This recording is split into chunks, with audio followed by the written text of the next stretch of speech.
Everyone, welcome to my channel economics and statistics. So पिछली video में हमने chapter number 7 revenue शुरू किया था, तो आज हम उसी को कंटिन्यू करेंगे।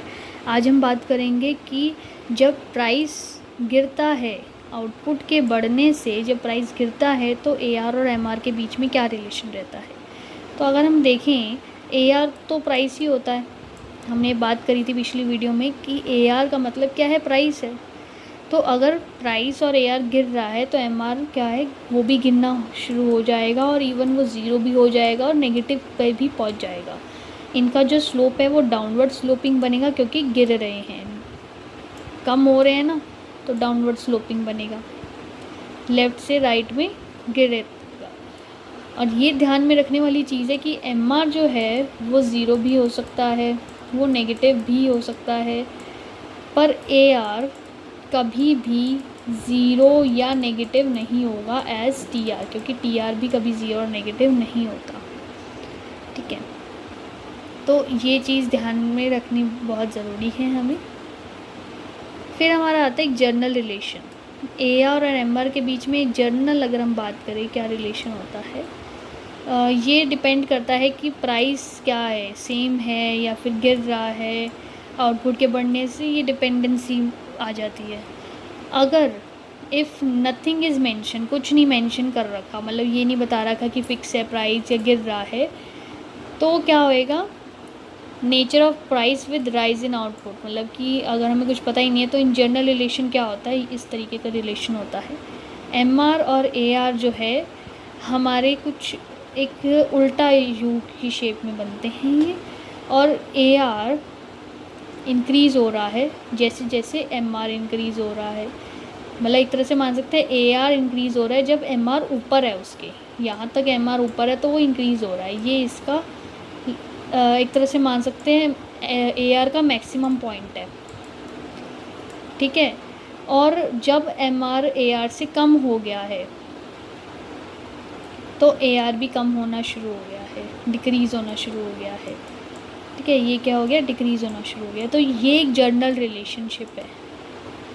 ठीक है, जब भी कुछ नहीं मेंशन कर रखा हमें कि कांस्टेंट है प्राइस, की प्राइस गिर रहा है आउटपुट के बढ़ने से, तो हमें ये रिलेशनशिप बताना है।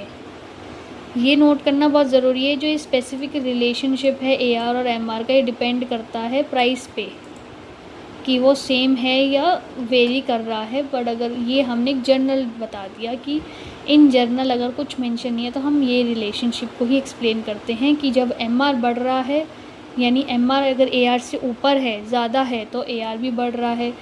और जब दोनों मीट कर रहे हैं तो मैक्सिमम पॉइंट पे है, और जब एमआर कम है एआर से तो एआर डिक्लाइन होना शुरू कर रहा है। ठीक है,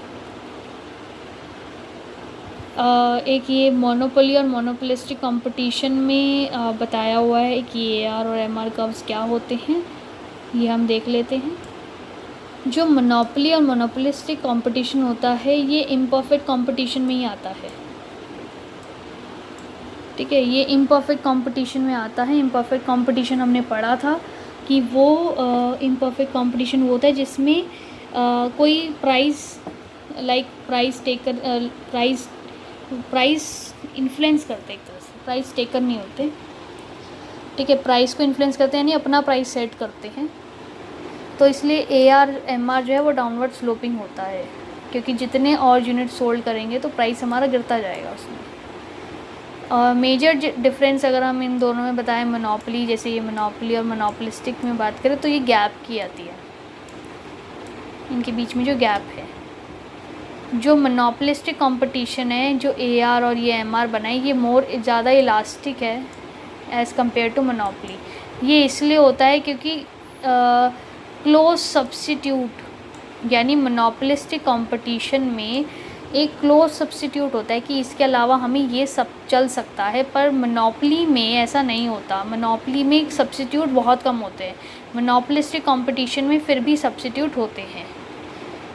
जब प्राइस जो कमोडिटी का बढ़ रहा है दोनों मार्केट में, तो जो डिमांड है, जो फॉल हो रही है, उसका प्रपोर्शन अलग अलग है। क्योंकि यहाँ पर मेरे पास सब्स्टिट्यूट है तो यहाँ डिमांड तेज़ी से गिरेगी, पर यहाँ सब्स्टिट्यूट नहीं है तो यहाँ डिमांड धीरे धीरे गिरेगी।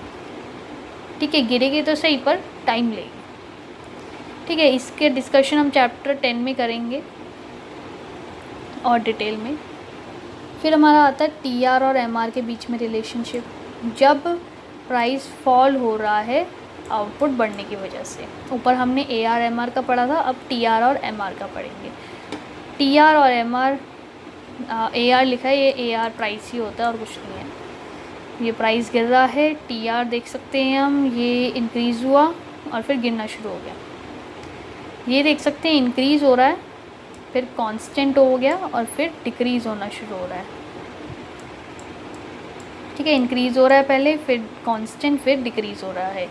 तो ये देख सकते हैं हम, जब एमआर पॉजिटिवली डिक्लाइन हो रहा है तो टीआर ज़्यादा है, मतलब बढ़ता जा रहा है, और जब वो ज़ीरो हो गया तब वो कांस्टेंट हो गया, और जब वो नेगेटिव हो गया तब टीआर गिरना शुरू हो गया। This is the most important diagram according to my point of view. And बहुत बार मैंने देखा है कि ये तो पूछा गया है, टीआर और एमआर के बीच में रिलेशनशिप क्या है। तो ये वाला जो फिगर है ये हमें पता होना चाहिए, और ये वाले जो पॉइंटर्स है हमें पता होना चाहिए। ठीक है, जो टीआर का है इस तरीके से बनता है हमारा कर्व, और एमआर का हमारा डाउनवर्ड स्लोपिंग और एक पॉइंट पे ज़ीरो। जब एमआर फॉल हो रहा है और वो पॉजिटिव है तो टीआर जो है बढ़ता जा रहा है। जब एमआर ज़ीरो हो गया तो टीआर अपने मैक्सिमम पॉइंट पे पहुंच गया। फिर जब वो नेगेटिव होने लगा तो टीआर गिरने लग गया। इसी चीज़ को उन्होंने इंग्लिश में पॉइंट्स में लिख दिया है। ठीक है, कुछ और इम्पॉर्टेंट ऑब्जर्वेशन ये है कि ज़ीरो और नेगेटिव एमआर ज़ीरो भी हो सकता है, नेगेटिव भी हो सकता है, पर जो टीआर है वो कभी भी ज़ीरो नेगेटिव नहीं हो सकता। जब एमआर ज़ीरो है तो टीआर जो है सेम रहेगा, यानी कांस्टेंट रहेगा, और एमआर जब नेगेटिव होता है तो टीआर जो है गिरना शुरू हो जाता है। पर जो एमआर है can not be zero negative when price remain constant. हमें ये तो पता है कि कांस्टेंट भी ऐसा नहीं होता, जो हमने कांस्टेंट का पिछली वीडियो में डिस्कस किया था, तो इस टाइम पे हमने देखा था इस पे नहीं हो सकता, क्योंकि इसमें तो एमआर भी कांस्टेंट हो गया था ना हमारा, वो तो एआर के इक्वल हो गया था। ये सिर्फ कब हो सकता है, जब हमारा प्राइस गिर रहा है। जो टीआर है वो हमारा सम ऑफ एमआर के इक्वल होता है, ये हमें पता है, बट टीसी कभी भी सम ऑफ एमसी के इक्वल नहीं होता। टीआर को जो हम कैलकुलेट करते हैं तो हम ऐड करते जाते हैं एमआर प्लस, मतलब ये एमआर्स को ऐड करते जाते हैं, पर टीसी में ऐसा नहीं होता, क्योंकि टीवीसी का हम टोटल लेते हैं। ठीक है, टीवीसी, क्योंकि टीसी के अंदर तो हमारा टीएफसी भी आ जाता है ना, तो टीएफसी तो एमआर में आता नहीं, इसलिए वो टीसी का मतलब टीसी जो है वो एमसी के सम के इक्वल नहीं होता। राइट, उसे हम समीशन से कैलकुलेट नहीं कर सकते हैं।